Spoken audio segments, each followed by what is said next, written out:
François Bon, atelier d'écriture, vous savez qu'on est parti sur un cycle, il y a longtemps que j'en avais envie, descendre plus près du corps, du rapport du corps à l'extérieur, et simplement en travaillant sur l'interrelation du corps et de ce qui nous entoure via objet. Ah oui, autrefois le téléphone, on disait comme ça, on disait raccroché au nez. Maintenant, tu vois, dans la rue, ils tiennent plutôt comme ça. Ça a l'air de rien, mais ces petits trucs.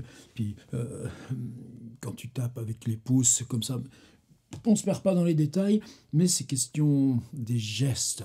Tiens, regardez comme autrefois, on se faisait la bise partout, tout le temps. Maintenant, c'est différent, on peut même faire check.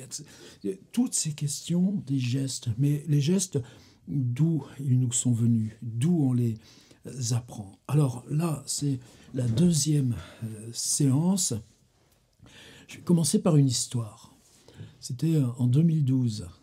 C'était une résidence d'auteurs, région Île-de-France, sur le plateau de Saclay, là où sont regroupées plein d'unités dispersées qui en général s'ignorent les unes les autres. Il y a aussi bien Thalès, Lonera, Thomson, Danone, dans des constellations privées, que Polytechnique ou l'Institut d'optique d'Orsay ou le CEA et ses recherches. Et donc l'idée, c'était chaque semaine d'aller avec Didier Michel, salut, merci, et d'aller à la rencontre d'un astrophysicien, d'une biologiste, et puis de discuter et de s'interroger ensemble sur le lien, la langue. Alors évidemment, expérience passionnante, et une des rencontres les plus passionnantes sur cette université Paris-Sud, c'était ce qui s'appelle le STAPS. J'en avais jamais entendu parler des STAPS. Plus tard, je rencontrerai Philippe Lyotard, qui, lui, s'occupe du STAPS de Lyon. Maintenant, je vois beaucoup mieux ce que c'est. Salut Philippe. Et le STAPS d'Orsay, c'était quoi? C'était une pièce vide, nue. Par terre, il y avait un genre de bande dessinée. C'était même pas un tapis roulant. Et là, on est tombé sur un gars qui nous expliquait que non, il travaillait sans instrument, il travaillait à main nue, mais qui travaillait, lui, sur la marche. Alors, c'était quoi la marche? Dire, quand on part, quand on déclenche la marche, c'est une bascule, une perte d'équilibre qu'on compense avec le mouvement régulier des jambes. Ouais, d'accord, c'est bien, ça mérite de l'argent public pour faire de la recherche, ça. Ben oui, parce que les vieilles personnes, par exemple, qui ont des problèmes de fémur ou de chute, comment elles s'arrêtent si elles jouent encore avec un éventuel déséquilibre? Ou les personnes tétraplégiques. Comment tu lances le mouvement d'un fauteuil et comment tu peux l'arrêter alors que ces réflexes de déséquilibre, etc., etc., etc. Voilà comment j'ai rencontré les STAPS. Et je crois que depuis ce moment-là, la marche. Prenez ça en sculpture. Prenez Rodin, ces hommes qui marchent. Prenez Giacometti. Prenez Camille Claudel. Comment l'immobilité du bronze rend compte de cette marche-là, en avant, de ce déséquilibre qui crée le mouvement. Et pour chacun d'entre nous, une marche sur des sentiers, les petites grimpettes dont on est si fier en montagne, et jouer sur la fatigue, la tension du corps, jouer au contraire, et puis toutes celles et ceux qui font de la danse. Alors je baratine là, bon allez vite, maintenant on va en faire un atelier d'écriture. Marcher, ça se décrit, ça peut faire du texte. Alors il y aura déjà deux grandes façons. Une première façon, c'est de travailler sur soi-même. Je marche, je nage, j'escalade, je pédale. Alors, il y en a au moins un dans nos ateliers que ça concerne de très près, ce rapport du vélo et de la littérature. À vous de choisir, mais on peut travailler sur les perceptions, les sensations, les apprentissages, et d'où ils viennent ces apprentissages. Avec qui on les a fait d'abord? Quelles ont été les expériences? Quelles ont été les expériences où tout d'un coup, ça a plus marché? Si je fais la liste des gens qui m'ont été proches et qui ne sont plus parce qu'il y a eu chute, bah ouais, il y en a. On va pas entrer là dans le grave, on va rester là, oui, comme ce Staps à Orsay, quelque chose de très simple. Tu marches, il se passe quoi? Et comment, avec ça, la marche? Mais quelle longue histoire quand vous parlez avec les anthropologues ou la préhistoire. Vous savez, ces premiers pas humains qu'on découvre dans la tour. Mais se redresser à ce moment-là, par exemple, le genou n'avait pas de ménisque. On s'est longtemps interrogé sur pourquoi ces pas qu'on trouvait là dans la tourbe étaient comme ceux d'hommes ivres ou sous. Ben non, c'était pas ça. C'est que le début de la station verticale pour l'homme a engendré la constitution progressive du ménisque, et pas le contraire. Dans nos représentations, celle des grottes ou celle des enfants, comment on est passé de la représentation immobile à la représentation de l'homme en mouvement? Prenez les profils, par exemple dans l'Égypte ancienne, ce qu'on trouve sur les tombes, sur les pyramides, ces personnages de profil. Ils marchent. Alors comment, avec quels outils, entrer dans cet univers? Eh bien, on va revenir chez ce cher Jean Echenoz. Jean Echenoz, attention, c'est un funambule. Il danse, même au-dessus du sol. Et c'est pas facile de faire un atelier d'écriture avec une phrase aussi précise, funambule. Par contre, il y a eu un moment dans l'itinéraire de Jean Echenoz. Vous savez que toute la première partie de son travail, 1984, eh ben oui, pendant presque 20 ans, puisque là, les textes dont on va se servir, c'est 2006, 2008, 2010, c'est convoquer des codes qui lui sont extérieurs, les codes du polar, les codes du roman d'espionnage, Lac, les codes du polar, Cherokee, les codes du roman d'aventure, L'équipe est malaise. Et puis, il y a un moment, tu vas les chercher où, les codes en question? Il y a eu cette rupture dans son travail. Moi, je crois que je me suis tenu un peu à distance, même si je pense que j'ai tout lu en permanence de ce que fait Jean, où il y a eu 3 biographies. Biographies, des récits de vie. Et en plus, c'est pas des gros livres. Le premier, Ravel, oui, mais la musique. Le deuxième, Émile Zatopek. Je connaissais pas. C'est quelqu'un qui a changé la course à pied. Et le troisième, Grégor Tesla, travaillait sur l'induction magnétique, les courants, bien avant que ça devienne son nom, son patronyme, un nom de voiture. Qu'est-ce qui pouvait me gêner quand Jean a sorti ces 3 livres? C'est que pour la première fois, ce dont il avait à négocier, c'est des éléments d'information extérieurs. Alors nous, on va parler de Zatopek. Si vous voulez bien, on va regarder sur l'écran. Il suffit que vous alliez sur YouTube et vous entrez Émile avec un E ou sans E. D'ailleurs, normalement, c'est sans E. Zatopek, Z-A-T-O-P-E-K. Et vous voyez sur YouTube tout ça, Zatopek Running Style. Et puis, on a plein et plein d'images. Et Echenoz, lui, a dû travailler avec le fait que Zatopek a révolutionné la course à pied. Oui, mais c'est l'histoire d'un homme qui commence dans la Seconde Guerre mondiale avec la Wehrmacht, l'occupation nazie. Ensuite, c'est quelqu'un dont l'histoire se confond avec l'oppression russe sur la Tchécoslovaquie. Et donc, ça va jusqu'au printemps de Prague. Et puis, au printemps de Prague, une sorte d'exil, on l'envoie travailler, planter des pylônes, dit Echenoz. Et puis finalement, moyennant une espèce d'autocritique, enfin toutes les joies de la bureaucratie russe, là, avant le printemps de Prague, on lui donne un travail d'archiviste dans un sous-sol, alors que ce gars avait transcender la course à pied jusqu'aux Jeux Olympiques. Mais vous voyez tout ce qu'il faut, même sur un bouquin de 120 pages, tout ce qu'on a à brasser. Alors, le livre de Jean, Courir Jean Echnoz, qu'on vient de restituer aux journalistes du quotidien L'Équipe entre 1946 et 1957, la période de gloire donc, les quelques mots ou phrases qui dans ce livre leur appartiennent, donc il cite ses sources, et on va avoir 20 chapitres très brefs, et chaque fois, des chapitres qui sont au présent. Le haut commandement de l'opération se déplace en automobile Porsche ou Mercedes 170 dont les vitres arrière, obturées par des rideaux gris finement plissés, ne laissent pas bien distinguer les généraux.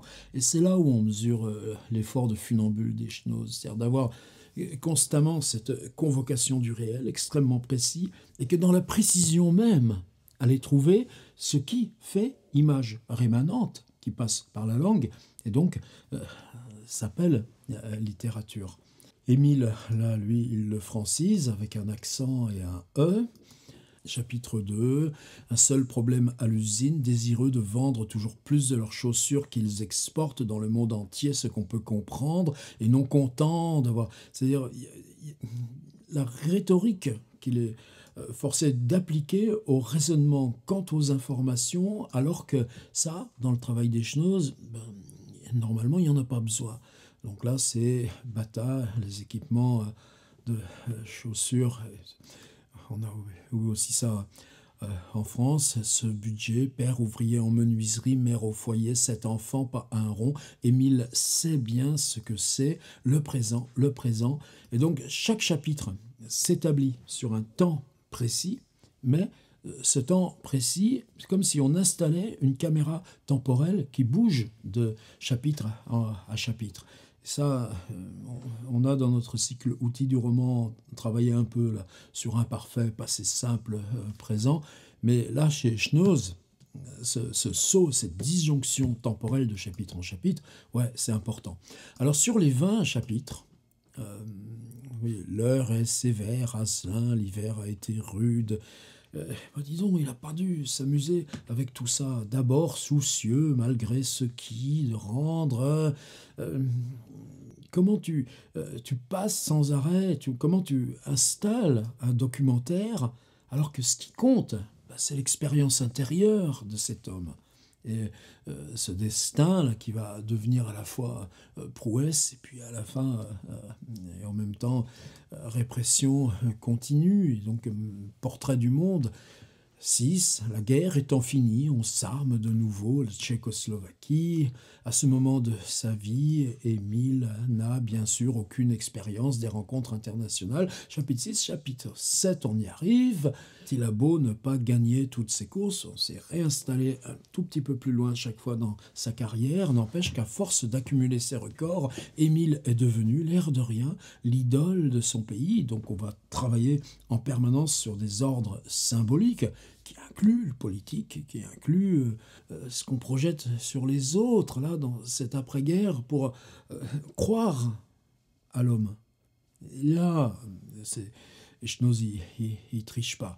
À sa manière, bon, dit Émile, très bien, j'y vais, et il part seul, un vendredi, en tenue militaire et en train, direction Berlin, avec changement à Dresde. Les championnats doivent débuter le samedi. Il n'arrive à Dresde que vers minuit. La ville a été entièrement détruite par les bombardements. Ce ne sont qu'immeubles effondrés, chaussées défoncées, ruines pendantes. Donc tu vois, l'image, ce ne sont qu'immeubles effondrés, chaussées défoncées, ruines pendantes. Il ne reste plus grand-chose de Dresde, à part la gare.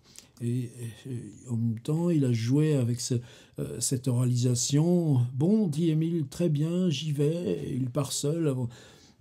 Bon, là, moi, c'est là où je calais un petit peu. Mais oublions, et maintenant, on arrive au chapitre 8. Chapitre 8, sur les 20, ce sera le seul. Qu'est-ce qui fait que Zapotec est Zapotec? Comment il court? Mieux que ça, Zapotec a changé l'univers de la course à pied, des performances, parce qu'il a inventé aussi des systèmes d'entraînement fractionné, d'entraînement, aller très vite, s'arrêter. Et ça, bon, c'est tout un détail facile à retrouver si vous regardez justement sur la suite là, de ce que vous pouvez trouver sur YouTube. Il y en a plein et plein et plein. Style, en effet, impossible. Point. Eh ben, nous, ça peut être ça le début aussi. Style, en effet, impossible. Phrase nominale. Donc je suppose que ce Larry Snyder, c'est la source qu'a utilisé Jean Echenoz pour disposer comme ça de témoins qui techniquement l'ont renseigné. Et puis, là, tout de suite, nous, ça va nous intéresser autrement.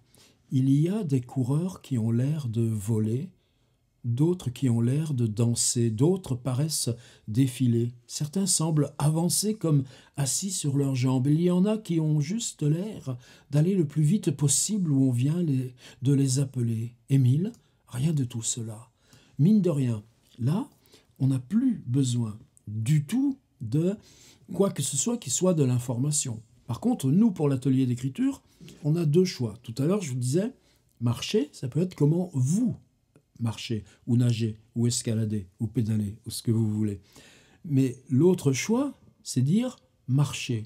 Je me poste là, je m'assieds sur un banc, au milieu de la foule dans la ville, et puis je regarde les gens qui marchent. Ou je m'assieds là, et je gamberge, je repars dans mon enfance. Toujours aussi ma préoccupation de relier ce cycle, la geste à ce qu'on a travaillé sur enfance et celles et ceux qui continuent là de travailler ce cycle. Faites passer les personnages, convoquez-les, ceux du passé. Comment ils marchent, comment ils bougent, comment ils se déplacent. Et là, l'exercice que je vous propose, ça c'est à vous le choix. J'aimerais que vous vous donniez sans arrêt, j'insiste là-dessus, mais un petit peu d'ampleur à l'exercice. Pas 5 lignes ou 10 lignes et puis au revoir, j'attends la semaine prochaine.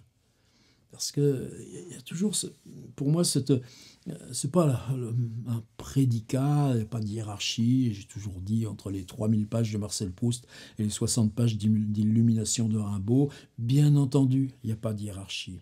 Mais si on veut que ce que vous travaillez vous embarque, si on veut que ce que vous travaillez vous happe et vous emmène aux frontières, mais il faut s'y rendre à ces frontières. Laisser l'écriture aller jusqu'à son point d'usure, jusqu'à son point de porosité. Et là, pour moi, un petit peu de longueur, eh ben, c'est le premier outil, tout simplement. Alors là, Jean, très concrètement, il nous donne une piste. C'est une énumération.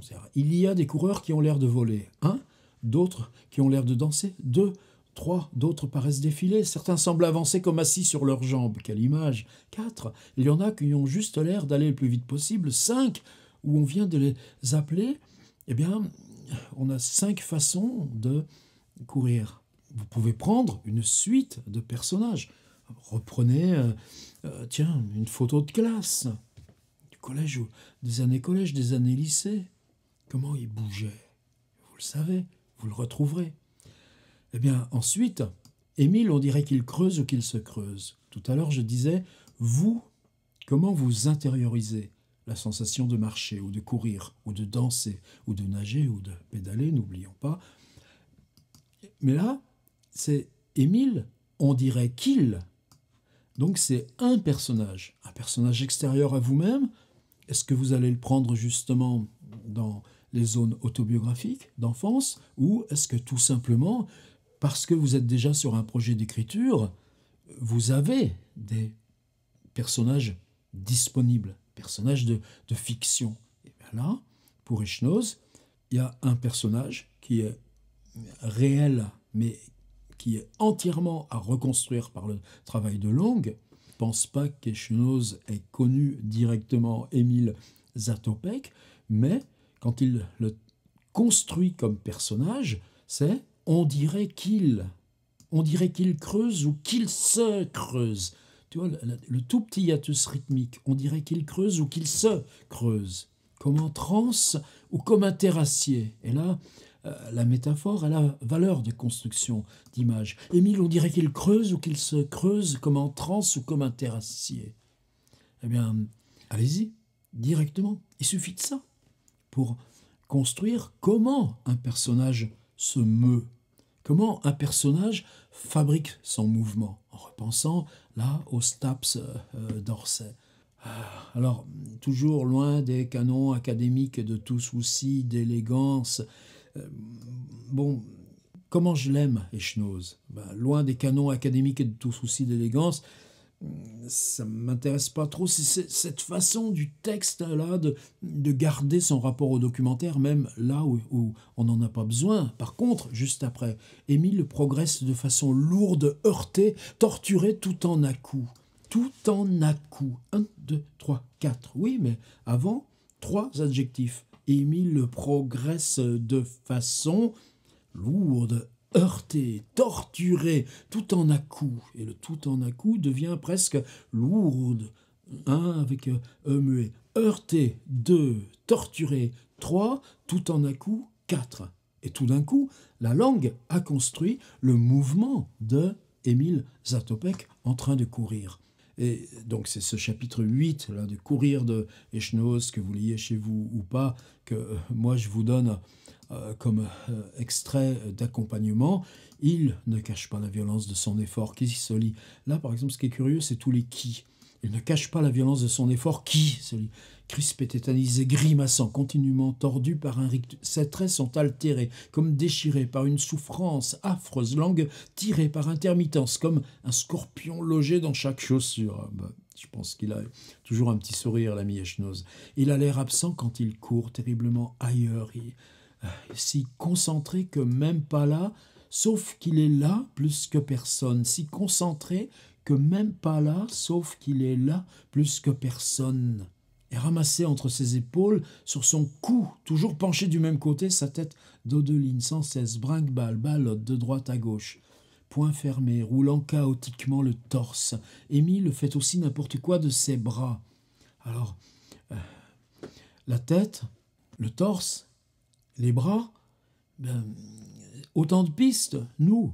C'est-à-dire le personnage que vous êtes en train de construire, en train de marcher, en train de courir, en train de nager, en train de danser, en train de grimper ou pédaler, n'oublions pas, j'y reviens, on peut être soit dans l'expérience extérieure, soit dans une accumulation de personnages différents, note par note, soit, encore mieux, la construction d'un personnage de fiction, peut-être d'un personnage qui existe déjà dans un de vos textes en cours.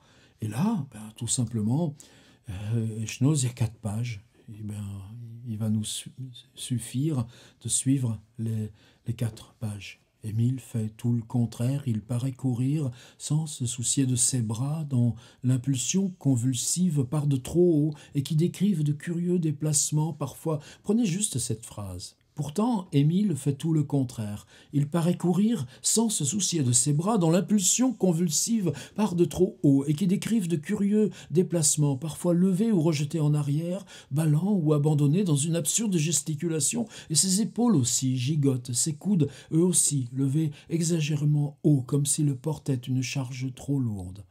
La phrase fait 2, 4, 6, 7 lignes. Dans ces 7 lignes, on a le prénom qui pose le personnage. Pourtant, Émile. Mais c'est tout. Pourtant, Émile. Mais juste après, on peut tout enlever. Paraît courir sans se soucier de ses bras, dont l'impulsion convulsive part de trop, qui décrivent de curieux déplacements, parfois levés ou rejetés en arrière, ballants ou abandonnés, absurde gesticulation, ses épaules aussi gigotent, ses coudes aussi levés, exagérément. C'est-à-dire vous pouvez totalement fractionner le personnage, le prendre là comme dans un éclat d'immobilité, mais lui en plein mouvement, et traiter les épaules, les coudes. Qu'est-ce qu'il y a encore ? Les bras, les coudes, les épaules. D'ailleurs, c'est marrant parce qu'on commence par les bras, et dans les bras, on redistingue les coudes et les épaules. Et là, cette suite d'éléments fabrique la phrase alors qu'ils sont totalement disjoints les uns des autres. C'est juste le sujet au départ qui les rejoint. Pourtant, Émile, il donne en course l'apparence d'un boxeur en train de lutter contre son ombre, et tout son corps semble ainsi une mécanique détraquée, disloquée, douloureuse. Alors méfiez-vous, justement, puisque Echnoz, c'est un de nos artistes justement les plus funambules. L'apparence d'un ou comme, etc., méfiez-vous des métaphores. C'est très facile de dire « Ah, on dirait un boxeur en train de lutter contre son ombre. Ah, on dirait tout son corps semble une mécanique détraquée, disloquée, douloureuse. Ah, l'harmonie de ses jambes. » Ouais, mais Echnoz, il sait relier ça grammaticalement. Donc, allez-y au minimum. Tenez-vous-en, si possible, à ce qui est strict, même austère, le plus rigoureux possible. Voilà, je crois que ça suffit. Il suffit que vous preniez ce texte d'Echnoz de très près. Et ensuite, il part sur l'entraînement, donc comment on transmet puis ces images ensuite qui nous restent du livre. Un jour, on calculera que rien qu'en s'entraînant, Émile aura couru 3 fois le tour de la Terre. Faire marcher la machine, l'améliorer sans cesse, lui extorquer des résultats, il n'y a que ça qui compte. Sans doute est-ce pour ça que franchement, il n'est pas beau à voir. C'est qu'il se fout de tout le reste. Voilà, Echnoz, Courir, chapitre 8. Comment court Émile Zatopek? Et vous, plein de choix à faire. Est-ce que vous parlez de vous-même? Je vous dis au choix aussi. Marcher, courir, sauter, danser, nager, escalader, pédaler, n'oublions pas. Ou bien est-ce que vous prenez donc une sorte d'exploration de vous-même pour un et un seul de ces éléments liés au corps et au mouvement? Ou bien est-ce que vous prenez une suite de personnages, la photo de classe, et comment ils dansent, chacun de ceux-là, comment ils nagent? Ou bien, justement, un personnage, mais hors de vous, personnage de fiction, et pour lui, on va aller dans la fouille, précisément, là encore, du mouvement. Voilà. Une seule chose dont je suis sûr, c'est que dans Courir de Echnoz, ce chapitre 8, il est totalement à part de l'ensemble des 20 chapitres, et que pour nous, il y a une zone là à explorer qui n'est jamais mise en avant du point de vue de l'écriture ailleurs. Et nous, là, c'est dur, mais on y va dans le terrain neuf. Allez au boulot. Et merci Echnoz.